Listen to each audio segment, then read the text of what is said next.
Have you ever wondered why people get stuck at a certain point in business? Well, the answer to that is fairly simple. It's just that they think they have reached the maximum capacity, but it's not like that. We humans create an imaginary ceiling and think, oh, I can't expand above this. Of course, you can. But everything begins with the right mindset. Unless you have the right mindset, which is to always and always pack a punch above your weight, then is the only chance you'll grow. And after that, they start to bring up problems which don't even exist. They will be like, oh man, I need motivation to work. It's not just the right opportunity right now, nor the perfect conditions.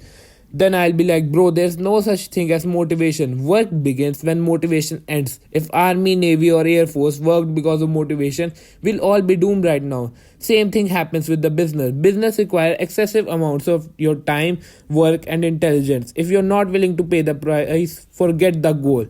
Same thing happens with perfect conditions. There will be never a perfect condition or a perfect chance for anything. You will have to work to get odds in your favor. And then there are mainly two types of people in business, which we categorize as workaholic and owners.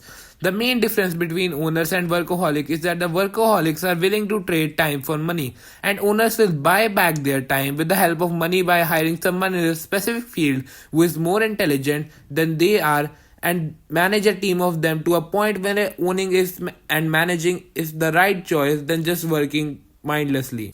So there was a friend of mine who said that, man, it is so harder to run these businesses at the same time. I can't get enough time to focus on the important one. And I was like, how many are you running? And what business is the most profitable? He said, I am currently running 25 businesses and my most profitable one does the 70% of the total revenue. And I said, what if a magic fairy comes and remove all of your other businesses and you get the time to focus on your most important business? He said, it would be amazing. Then I said, there will be no magic fairy.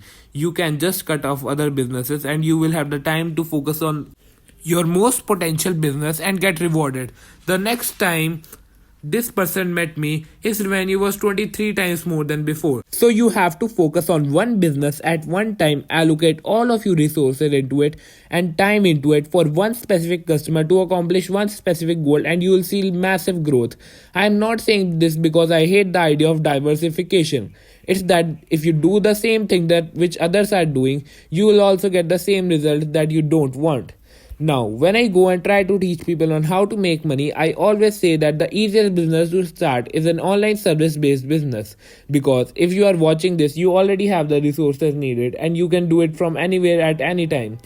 They say that they have no money making skill and want to get into this specific skill, and they say, how do we learn it? Then I say there are three ways of learning something. First, by reading books.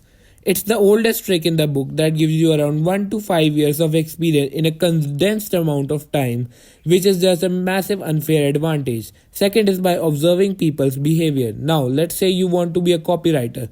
There are two types of observation. First, identity based. What qualities does a copywriter have? He has to be fast, trustworthy, and most importantly of all, he has the power to control emotions. So you look for these qualities on a famous figure who has these qualities and listen to them on the internet, or if you just know them, meet them.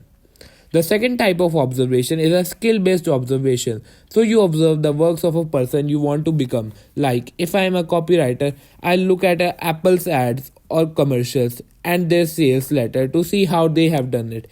And the last way of learning something that may be unfamiliar with most of you, but it is to take a rich people on a dinner who have the specific skill and talk to them. Now I know it may be unfamiliar way, but personally it works a lot better than the most of the other ways. Other two options are also great if you don't have the budget of taking a rich people to a dinner. So that's it for today's video. I hope you enjoyed and smash that subscribe button.